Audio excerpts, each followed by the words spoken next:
Hello, അസ്സാം വലൈക്കും വരഹമത്തുള്ള. അപ്പം എന്തൊക്കെ എല്ലാവരും വിശേഷം? അപ്പം ഞാനിന്ന് വന്നിട്ടുള്ളൊരു വീഡിയോ എന്താണെന്ന് വെച്ചാൽ വളരെ മനോഹരമായൊരു കാഴ്ച നിങ്ങളെ കാണിക്കാൻ വേണ്ടിയിട്ടാണ്. നമ്മുടെ ലവ് ഷോറിൻ്റെ പന്നിക്കോട് ലവ് ഷോറിൻ്റെ മക്കൾ ഞാറ് നടുന്നതും നെല്ല് കൊയ്യണതും ആയിട്ടുള്ളൊരു കാഴ്ച. ഞാൻ ഇത്രയും ഇതിൻ്റെ ഇടയിൽ ഞാൻ ആദ്യമായിട്ട് കാണുന്നൊരു പ്രവർത്തനം കൂടിയാണ് ഇട്ടത്. അത് നമ്മുടെ സ്കൂളിൽ തന്നെ കാണാൻ സാധിച്ചു എന്നുള്ളത് ഏറ്റവും വലിയൊരു സന്തോഷമുള്ള കാര്യമാണ്. കാരണം ഈ ഒരു കാഴ്ചയൊക്കെ ഇപ്പം അന്യം നിന്ന് പോയി. നമ്മൾ കർണാടകയെ പോലുള്ള സംസ്ഥാനങ്ങളെ ആശ്രയിച്ചാണ് ഇന്ന് നമ്മുടെ വിശപ്പടക്കുന്നത്. നമ്മൾ കേരളക്കാർ തനതായ രീതിയിൽ കൊയ്തെടുത്ത നെല്ലുകൊണ്ട് വിശപ്പടക്കിയ ആൾക്കാരാണ്. ഇപ്പം മറ്റുള്ള സംസ്ഥാനത്തെ ആശ്രയിച്ചാണ് നമ്മുടെ ഭക്ഷണ രീതികളൊക്കെ ഇരിക്കുന്നത്. അല്ലെങ്കിൽ ഫാസ്റ്റ് ഫുഡ്, അധ്വാനിച്ച് മണ്ണിനെ അറിഞ്ഞ് പണിയെടുത്ത് ഭക്ഷണം കഴിക്കുന്നവർ ഇപ്പോൾ കുറവാണ് അല്ലേ? ഇതൊക്കെയാണ് മണ്ണിൽ നിന്നുള്ള അധ്വാനം എന്ന് പറയുന്നത്. ഇപ്പോഴത്തെ തലമുറ കണ്ടുപിടിക്കേണ്ട ഒരു അധ്വാനം. നമ്മുടെ ഉപ്പയും വല്യപ്പയും അങ്ങനെയുള്ളൊരു തലമുറ കടന്നു പോയ ഒരു അധ്വാനത്തിൻ്റെ രീതിയാണത്. പാടത്ത് പണിയെടുത്ത് ചെളിയിൽ പണിയെടുത്ത് എന്നൊക്കെ പറഞ്ഞു കേട്ടിട്ടല്ലേ ഉള്ളൂ. ഇന്ന് അതേ അവസ്ഥയിലേക്ക് ലവ് ഷോറിൻ്റെ മക്കളെ കൈപിടിച്ച് ഉയർത്തി അതിൻ്റെ മഹത്വം എന്താണെന്ന് അധ്യാപകരും പേരൻസും കൂടി നിന്ന് പഠിപ്പിക്കുന്ന ഒരു രംഗം കൂടിയാണിത്.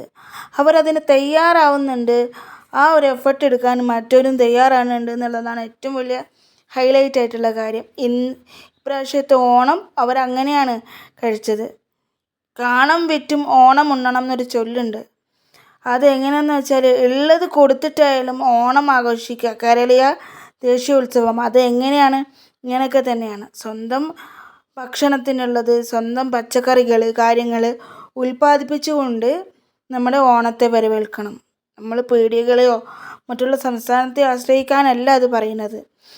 അപ്പോൾ അങ്ങനത്തെ ഒരു ചൊല്ലിന് അനിവാര്യമായിട്ടുള്ള പ്രവർത്തനമാണ് ലവ് ഷോറിൻ്റെ മക്കൾ ഇപ്രാവശ്യം ചെയ്തത്.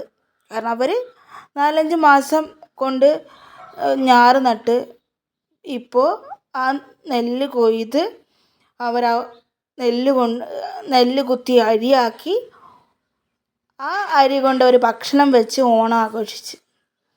ഓരോ വിദ്യാർത്ഥികൾക്കും ഓരോ അധ്യാപകർക്കും ഉണ്ടായിരുന്നു അതിൻ്റെ പങ്ക്. അപ്പോൾ ആ ഒരു കൂട്ടായ്മ, ആ ഒരു സന്തോഷം കൂടി അവരുടെ ആ ഭക്ഷണത്തിലുണ്ട്. അവരുടെ അധ്വാനത്തിൻ്റെ രുചി ഉണ്ടാകും അതിൽ.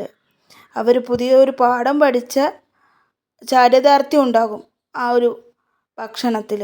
ഞങ്ങൾ അധ്വാനിച്ച ഭക്ഷണം എന്ന ധൈര്യത്തിൽ ലവ് ഷോറിൻ്റെ മക്കൾക്ക് പറയാൻ പറ്റുന്നൊരു ഭക്ഷണം അല്ലേ?